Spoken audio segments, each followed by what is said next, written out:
ప్రభుత్వం కాంగ్రెస్ పార్టీ ఏలుబడిలో హైకోర్టు మొట్టికాయలేస్తే తప్ప స్పందించినటువంటి తీరు రేవంత్ రెడ్డి గారి రాష్ట్రాన్ని ఎక్కడ తీసుకుపోతుండో అర్థమైతలేదు. ముఖ్యంగా ముఖ్యమైనటువంటి మంత్రిత్వ శాఖలన్నీ ఆయన కిందనే పెట్టుకోండు. ఎడ్యుకేషన్, హోమ్, సోషల్ వెల్ఫేర్ చాలా ముఖ్యమైనటువంటి శాఖలని, మున్సిపల్ శాఖ కూడా ఆయన కిందనే ఉన్నది. ముఖ్యమైనటువంటి శాఖలన్నీ ఆయన కింద పెట్టేసుకొని పరిపాలన గాలికి వదిలేసి మహారాష్ట్ర అని, ఢిల్లీ అని రోజు రోజు టైంపాస్ చేసేటువంటి వ్యవహారంగా ప్రభుత్వాన్ని నడిపిస్తూ ఉన్నాడు.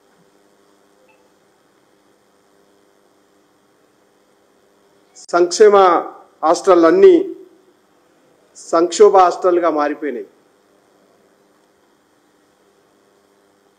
ఇవాళ చాలా ఆశ్చర్యకరం, మినిస్టర్ గారు ఇప్పుడే మాట్లాడుతూ క్యాబినెట్ మంత్రి ఆమె పేరు చెప్పడం సీతక్క ఎలియాస్ అనసూయ గారు మాట్లాడుతూ ప్రతిపక్షాలు కుట్ర చేస్తున్నాయి అని చెప్పేసి మాట్లాడతారు.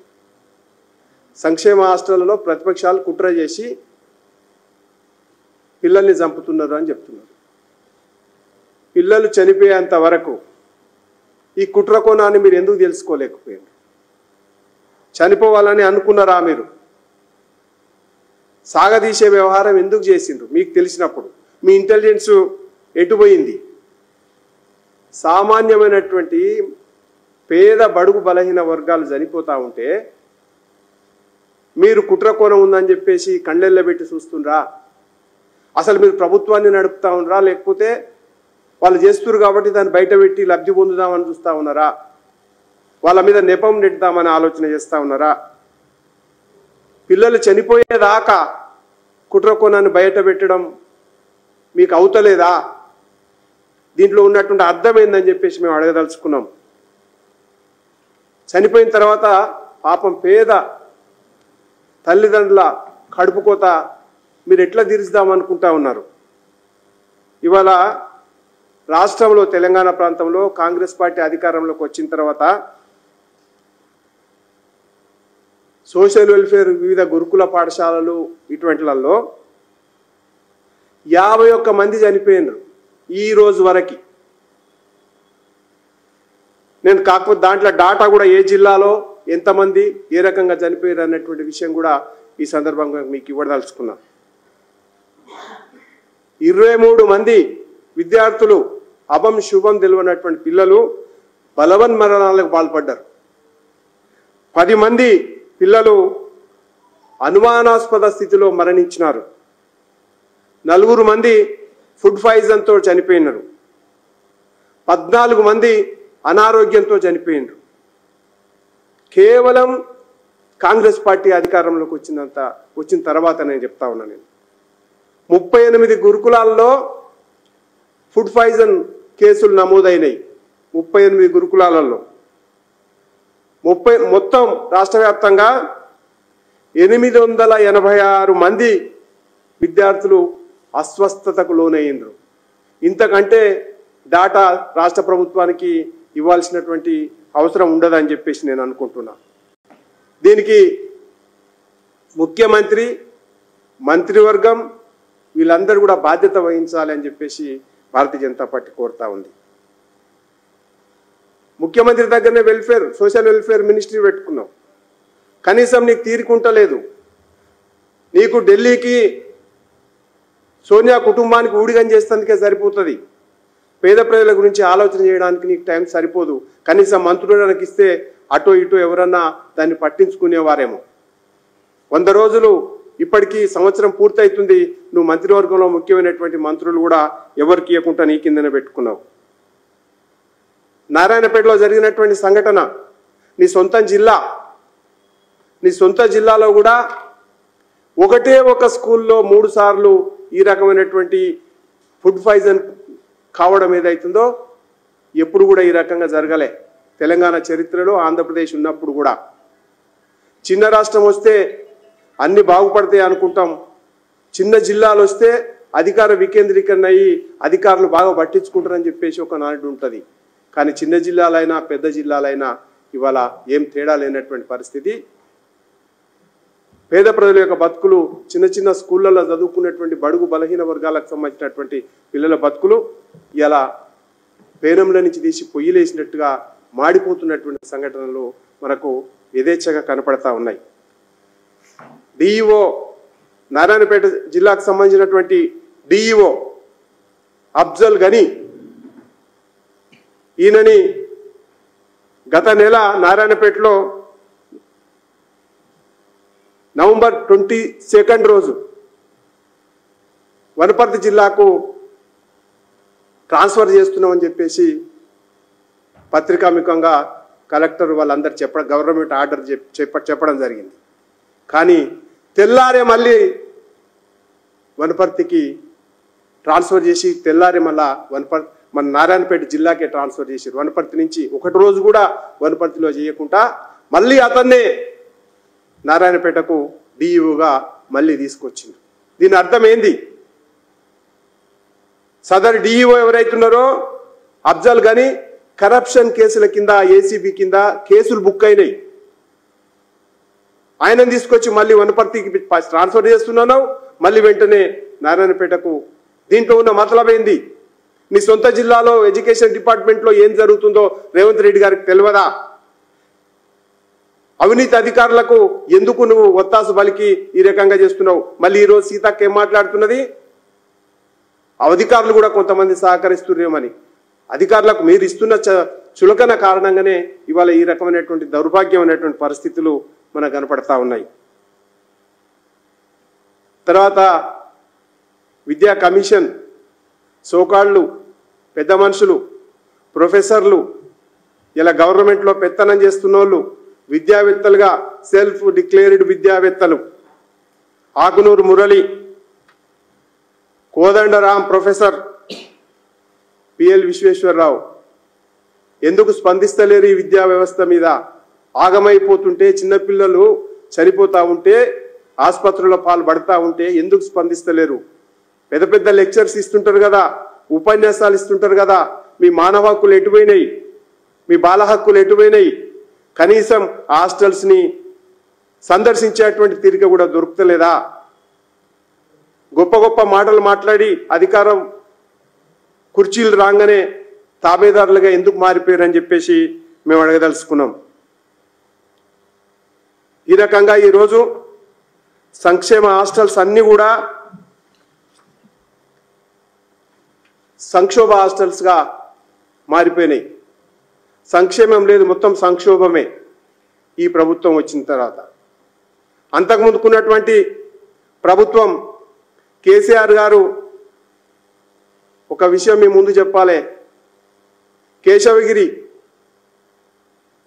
హైదరాబాద్కు చివారులు ఉన్నటువంటి కేశవగిరిలో ప్రభుత్వ స్కూల్లో కేటీఆర్ కొడుకు పేరు హిమాన్షే కదా, కేటీఆర్ కొడుకు. దాని తర్వాత ఒక స్కూల్కు పోయి ఇక్కడ పిల్లలకు, ఆడపిల్లలకు టాయిలెట్ లేదు, ఆఫీసులలో పిల్లలు కూర్చుంటా ఉన్నారు. ఇంత ధీరమైనటువంటి పరిస్థితి ఉందా ప్రభుత్వ పాఠశాలల్లో? ఇదైతే ఎట్లా అని చెప్పేస్తే కేసీఆర్ నాకు ఆదర్శం, కేటీఆర్ నాకు నాకు ముందరకు తీసుకుపోతా ఉన్నాడు, ఆయన నన్ను ముందుకు తీసుకుపోతున్నాడు, ఆయన యొక్క వారసత్వం నేను తీసుకుపోతా, కొట్లాడి నేర్పిండు అని ముసలి కన్నీరు గార్చి ₹1 కోటి ఇచ్చి ఆ స్కూల్ని డెవలప్ చేసి సబితా ఇంద్రారెడ్డి తోటి మంత్రి గారితో ఇనాగ్రేట్ చేయించినావు. ఆ ఒక్కదాన్ని చేస్తే అప్పుడు ఆ రోజు అన్నావు నువ్వు, నీ మధ్యలో మీకు ఆ విషయాన్ని తెలిపితే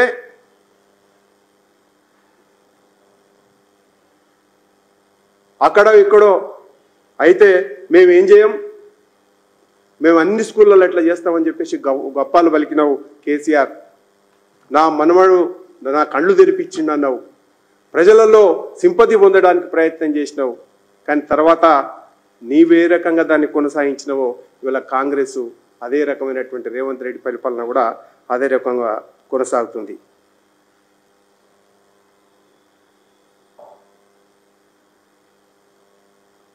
ఇంకొక ఆయన మంత్రి పొన్నం ప్రభాకర్ గారు, ఆయన అయితే నోరు వారేసుకొని ఆయన కూడా స్టూడెంట్ లీడర్ వచ్చిండు. స్టూడెంట్ లీడరు ఎప్పుడు మాట్లాడేటోడు. ఆయన ఏం మాట్లాడుతుండంటే బుద్ధి ఉండాలి ఒక మినిస్టర్ మాట్లాడతాకు. అక్కడో ఇక్కడో ఫుడ్ పాయిజన్ అయితేనట అయితేనే ఉంటుంది, దానికి ఏం పెద్ద లెక్కనా? దానికి మేమేం చేస్తాం? బాధ్యతారహిత్యమైనటువంటి అచేతనత్వంలో ఉన్నది ప్రభుత్వం, మినిస్టర్స్ ఏది పడితే అది మాట్లాడుతూ ఉన్నారు. ఈ రకంగా శైలజ అన్న అమ్మాయి చనిపోతే మేమేమన్నా కారణమా? మేమేం చేసినాం అంటే బాధ్యతతోటి ఉన్నారా మినిస్టర్స్? ఏం మాట్లాడుతున్నాం, ఎందుకు మాట్లాడుతున్నాం? మాకు రాక 10 ఏళ్ల తర్వాత అధికారంలోకి వచ్చినాము, దీన్ని ఒక సవాల్గా స్వీకరిస్తామన్నటువంటి ఇది లేకుండా పొన్నం ప్రభాకర్ ఓతిరిగా మాట్లాడుతుండు, సీతక్క ఓతిరిగా మాట్లాడుతుంది. మీరు ధైర్యంగా ఉండండి, మేము సంగతి చూస్తామని చెప్పేసి ముఖ్యమంత్రి ఉడేలు దెబ్బ కొడతా ఉండు. ఆయన ఏది యాక్షన్ లేదు, ఏది లేదు. ఆయన జిల్లాలోనే వరుస ఒకటే స్కూల్లో 3వ సారి అయింది. ఈ రకంగా ఇష్టానుసారంగా గవర్నమెంట్ అనేది అసలు విద్యా వ్యవస్థను గాలికి వదిలేసి ఆగం చేసేటువంటి ప్రయత్నం చేస్తుంది తప్ప ఒకటి ఉపయోగం ఏం లేదు. దీన్ని పట్టుకొని మన ఇంకొక ప్రతిపక్ష నాయకుడు నాయననేమో ఫామ్ హౌస్లను వండబెట్టిండు, ఈయన ఇక నోటికి వచ్చినట్టు మాట్లాడుతుండు. ఆయనని చాలామంది మనకు తెలుసు, ఆయన పేరు రకరకాలుగా వినపడుతుంది. ఒక ట్విట్టర్ టిల్ అంటారు, ఇంకొక ఆయన డ్రామారావు అంటారు, ఇంకొక ఆయన సైకోరావు అని అంటుంటారు. ఆయన కోడి గూట్ల గుడ్డు పెట్టినట్టు మా ట్విట్టర్ టిల్ ఎప్పుడు ట్విట్టర్లో స్పందిస్తుంటాడు. నిన్న ప్రధానమంత్రి ఈడ సమస్యలన్నింటినీ మాట్లాడితే మంచిగానే ఉంటుండే. ఓ ప్రధానమంత్రి తన పార్టీ ఎమ్మెల్యేలతో ఎంపీలతో మాట్లాడిండు, అందరు కలిసికట్టుగా పనిచేయాలన్నాడు. దాన్ని పెట్టుకొని మీరు కలిసికట్టుగా పనిచేయండి అని ఒక్కరికరిస్తూ ట్విట్టర్లో నీ ఇష్టానుసారంగా నువ్వు పోస్ట్ చేసినావు. బీజేపీ కాంగ్రెసు కలిసి పనిచేస్తున్నాయట. అరే కుడి ఎడమలయా ఇవి, ఉత్తర దక్షిణాలు. నీకు ఏమన్నా ఉండాలా? అసలు నీకు రాజకీయ పరిపక్వత ఉండాలి, రాజకీయ పరిజ్ఞానం ఉండాలి. మాట్లాడుతందుకు హెడ్లైన్స్ కోసం ఎందుకు మాట్లాడుతున్నావు? కేటీఆర్ ట్విట్టర్ చూస్తే మన అందరికీ కన్ఫర్మ్ అవుతుంది ఆయన పూర్తిగా మెంటల్ డిజాస్టర్ అంటే మతి భ్రమించినట్టు కనపడతా ఉంది. దాంతోపాటు పార్లమెంట్లో ఒక్క సీటు కూడా గెలవలేదు కదా, దానికి ఇంకా ఆ శాఖ నుంచి కోరుకోలే. ఒక్క సీట్ అన్న గెలిచి ఉంటే పాపం కనీసం 2 సీట్లలో మాత్రమే డిపాజిట్ వచ్చింది, మిగతా అన్నింటిలో డిపాజిట్ పోయింది. దాంతో ఇంకా మెంటల్గా అసలు ఏం చేయాలనో అర్థం కాక ఇంకా శాఖ నుంచి తేరుకోలేక తిక్క మాట్లాడుతూ ఉండు. బహుశా నేను అనుకుంటే ఎర్రగడ్డ హాస్పిటల్లో కొన్ని రోజులు చేరితే మంచిది. కేటీఆర్ ఇష్టానుసారంగా ట్వీట్ చేస్తే ఇవాళ అబాసు పాలయ్యేటువంటి పరిస్థితి కనపడతా ఉంది. తెలంగాణలో ఏ పార్టీ ఎవరితో కలిసి పనిచేస్తుందో ప్రజలందరికీ తెలుసు. ఎవరిని అడుగు, చిన్నపిల్లల్ని అడుగు. TRS party, BRS party, Congress party బయట గుద్దుకున్నట్టు యాక్షన్ చేసుడు, గుద్దుకునుడు, లోపట కలిసి వ్యాపారాలు చేసుడు. బయట గుద్దుకోవడం, లోపల కలిసి వ్యాపారాలు చేసుకోవడం.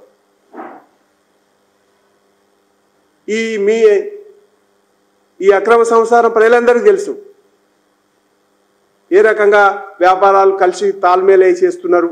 కవిత గారు, మన రేవంత్ రెడ్డి, తర్వాత వీళ్ళ చుట్టాలు, వాళ్ళ చుట్టాలు, బిజినెస్ అందరిది ఒక్కటే. బయట మాత్రం హెడ్లైన్స్ కోసం యాక్షన్ చేస్తూ ఉంటారు, డూప్ ఫైట్ చేస్తూ ఉంటారు.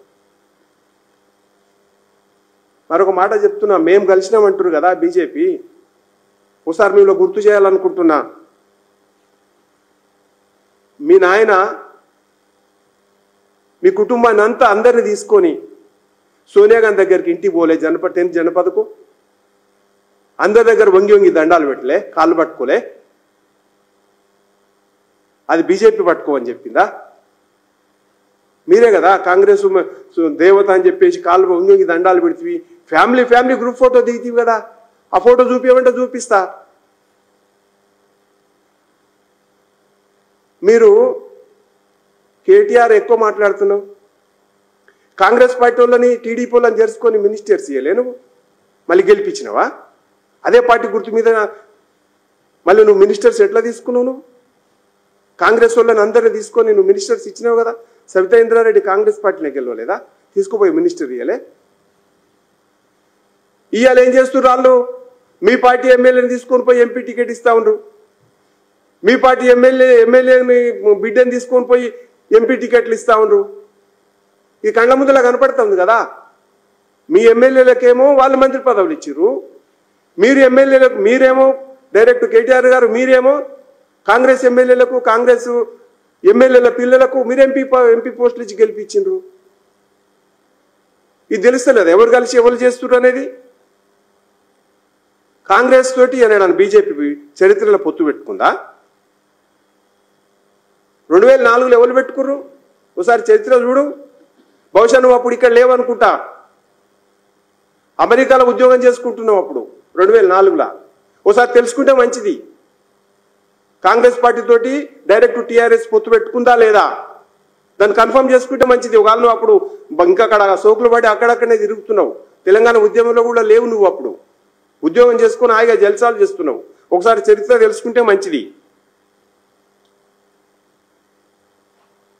ఎప్పటి నుంచి మొదలైంది కాంగ్రెస్ వాళ్ళు టీఆర్ఎస్లకు, టీఆర్ఎస్ వాళ్ళు కాంగ్రెస్లకు పోవడం? మీరు అధికారంలోకి వచ్చిన తర్వాతనే కదా కాంగ్రెస్ వాళ్ళు మీ దగ్గరికి ఎమ్మెల్యేలని ఎంపీలని కింద ఎంపీటీసీలని వదులుకుంటే గుర్తు నుంచి కార్పొరేటర్ని కౌన్సిలర్ని అందరూ నువ్వు చేర్చుకున్నావు. మళ్ళీ ఇప్పుడు వాళ్ళు ఫిరాయింపు చేసుకుంటున్నారు ఎమ్మెల్యేలు మీద అంటే గెలిచిన వాళ్ళని. మీ ఇద్దరిదే కదా అది, అప్పటి నుంచి నడుస్తున్నదే కదా ఇది. ఇదేమి ఇప్పుడు ఈ వ్యవహారం ఇప్పుడు నడుస్తున్నది కాదు కదా, ఇది మేము చెప్తున్నది కూడా కాదు. మీకు కాంగ్రెస్కి ఏమైనా తేడా ఉందా? ఎక్కడైనా తేడా కనపడుతుందా పరిపాలనలా? మీరు కదా బేడీలేసింది ఖమ్మంలా భువనగిరిలో రైతులకు. బేడీలేసి నడిపించినటువంటిది మీరు కదా, టీఆర్ఎస్ ఉన్నటువంటి మీరు కదా, కేసీఆర్ పాలనలే కదా. ఇప్పుడు మీరేమో భువనగిరిలో ఖమ్మంలో రైతులకు బేడీలేసిండ్రు, ఇప్పుడేమో వాళ్ళు డైరెక్ట్ రైతులను జైలుకు పంపిస్తున్నారు కాంగ్రెస్ పార్టీ. ఏం తేడా ఉంది మీ కాళ్ళకు? మీరు బేడీలేసి రైతులకు ఏకంగా కాంగ్రెస్ పార్టీ అధికారంలోకి వచ్చి రేవంత్ రెడ్డి జైలుకు పంపుతా ఉండు. ఇద్దరి తేడా ఏం లేదు, సేమ్ టు సేమ్.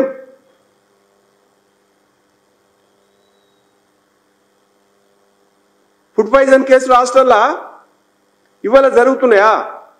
మీరు స్టార్ట్ చేసిపోయినరు.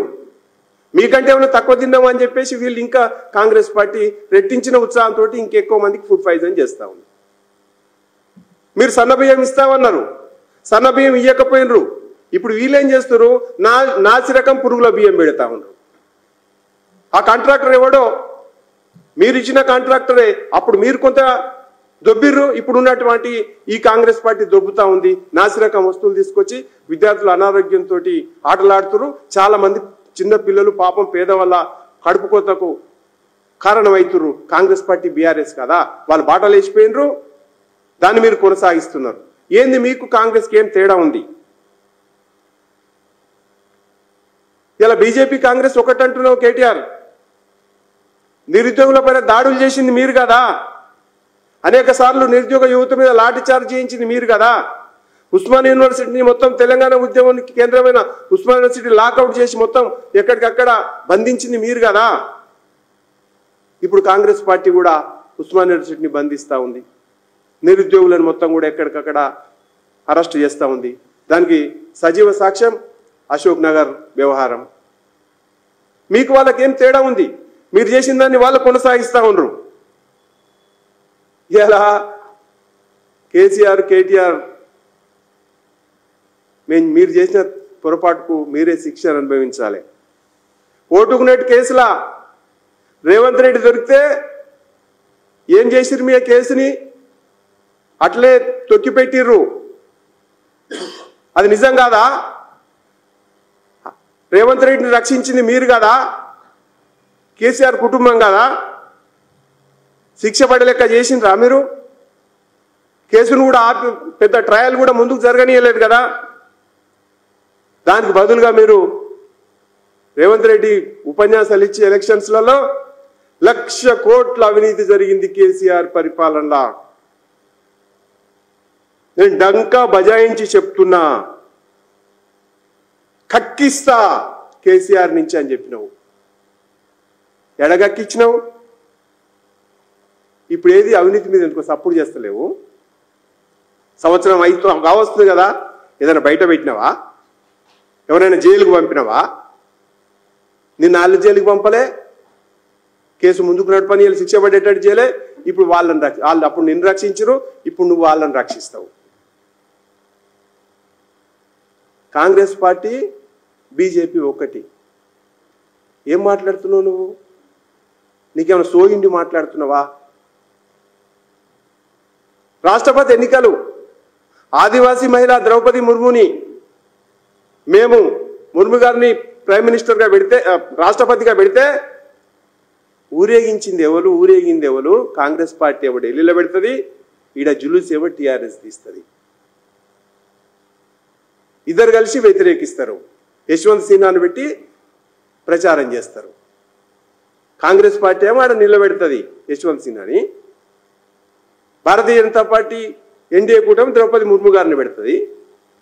ఈడనేమో కాంగ్రెస్ పార్టీ బలపరిచిన అభ్యర్థికి యశ్వంత్ సిన్హాకు పెద్ద గ్రాండ్ వెల్కమ్ చెప్పేసి హైదరాబాద్ అంతా స్తంభించిపోయేటట్టు ఊరేగింపు చేస్తావు. బీజేపీ కాంగ్రెస్ కలిసిందా? బీఆర్ఎస్ కాంగ్రెస్ కలిసిందా? ప్రజలకు ఈ విషయాలన్నీ తెలుసు. 370 ఆర్టికల్ రద్దు చేస్తే కాశ్మీర్ని భారతదేశంలో మొత్తం పూర్తి స్థాయిలో కలిపితే కవిత ఏం మాట్లాడింది? 370 ఆర్టికల్ రద్దునేమో కాంగ్రెస్ పార్టీ పార్లమెంట్లో వ్యతిరేకించింది. ఆ సందర్భంగా కవిత ఏం మాట్లాడింది? కాశ్మీర్ ప్రత్యేక దేశం అని చెప్పింది.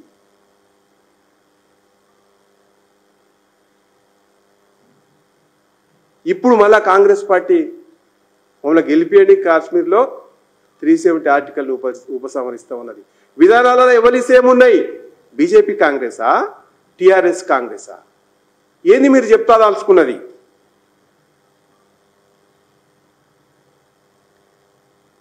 సర్జికల్ స్ట్రైక్ గత ప్రభుత్వం, మోడీ గారి ప్రభుత్వం సర్జికల్ స్ట్రైక్ వైమానిక దాడులు చేస్తే దానికి అన్నిటికీ ప్రూఫ్లు చూపించాలన్నది బీఆర్ఎస్ కాంగ్రెస్ పార్టీ కాదా? పార్లమెంట్లా దేశహితం కూడా మీకు పట్టదు కదా?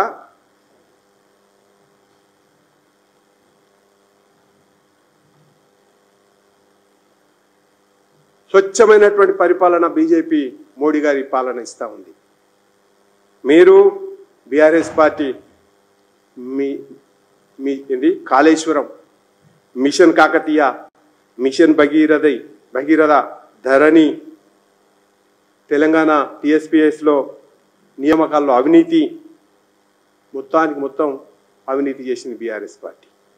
ఇప్పుడు కాంగ్రెస్ పార్టీ రేవంత్ రెడ్డి గారు హైడ్రా, మూసి, పాలమూరు రంగారెడ్డి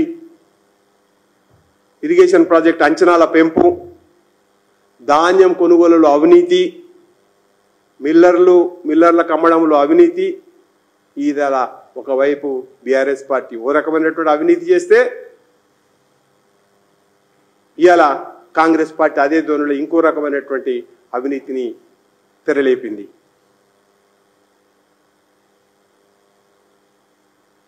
కాంగ్రెస్ చేతిలో కమలం పువ్వు ఉంటుందానే? ఎవడన్నా నవ్వుతాడు. కాంగ్రెస్ పార్టీ చేతిలో కమలం లేదు. మీ బీఆర్ఎస్ కారు స్టీరింగ్ కాంగ్రెస్ చేతిలో ఉంది. ఇది స్పష్టంగా ముమ్మాటికి ప్రజలు నమ్ముతా ఉండరు. ప్రజలు నిన్ను పట్టించుకుంటలేరని కేటీఆర్ పిచ్చి పిచ్చిగా పూతలు ఊస్తే, పిచ్చి పిచ్చి రాతలు రాయిస్తే చివరికి నీ గతి ఏమవుతుందంటే కేఏ పాల్ లెక్క తెలంగాణ రాజకీయాల్లో కామెడీ అంటే కామెడీ పీస్గా మిగిలిపోతావు తప్ప నిన్ను ఎవడు పట్టించుకోరు అనేటువంటి విషయం ఈ సందర్భంగా స్పష్టం చేయదలుచుకున్నాం. ఇంకొకసారి ట్విట్టర్లో ఏదైనా పెట్టే ముందు సందర్భం లేకుండా, సమయం లేకుండా ఏది పడితే అది మీడియా హెడ్లైన్స్ కోసం పెట్టొద్దని చెప్పేసి ఇతవగలుగుతా ఉన్నాం. కేఏ పాల్ లెక్క కమెడీ పీస్గా మిగిలిపోవద్దని చెప్పేసి ఈ సందర్భంగా హెచ్చరిస్తా ఉన్నాం.